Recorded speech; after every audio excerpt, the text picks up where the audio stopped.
talk about a lot is making real connections. Whether it's in the workplace, whether you're at a social function or wherever. You know, I always laugh, when I go to networking events and people say, oh, here's my business card. Okay? What do you want me to do with that? Okay? I don't know who you are. Just because you do that doesn't mean I'm going to do business with you or have your card. I want to know about you. I want to know about the person you are. It's not just about what you do. It's how do you do it? Do you do it well? Don't. Is it a passion of yours? And it's no different in any part of the workplace.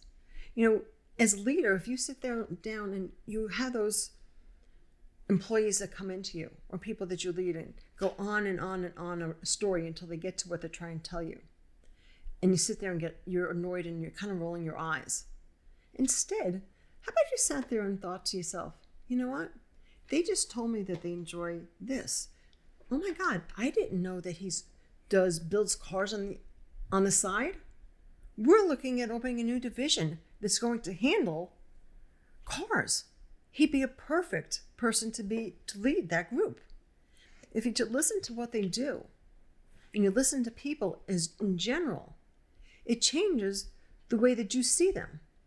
Because looking at somebody as that, well, they're just an employee here, do this. You know, I'll share an example with you. Not that long ago, I was talking with a colleague, and he said to me he was having so much problems with this one person. And I said, well, what does she do well? He goes, well, I don't know. He goes, I don't think she really does anything well. She goes, I can't get rid of her yet until I get somebody else. And I said, does she make good coffee? And he goes, actually, she does. And as you could tell, I'm a coffee drinker, so I could relate. She makes a great coffee. Why not find out what are the things she can do well?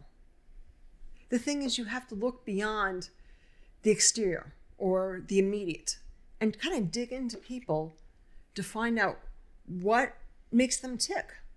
You know, one of the things was, he said, well, I kept telling her all she has to do is find, 3 new clients a week. It's not that hard. I said, well, did you say instead ask her if she could find 3 new people that she would like to work with?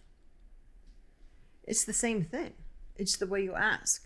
And it's also when you put it into them, what they would like to work with. Because that's the biggest thing.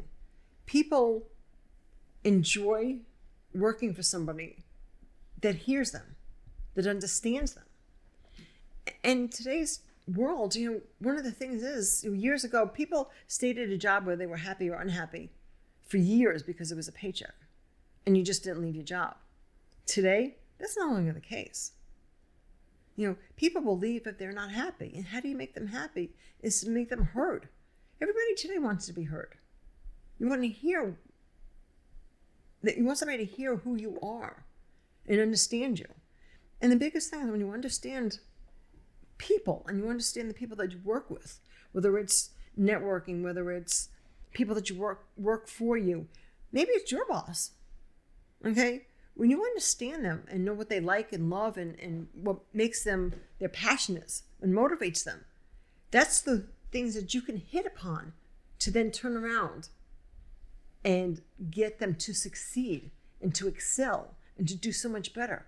Because sometimes you don't know that they have a hidden talent because it might not be the specific job that they're doing.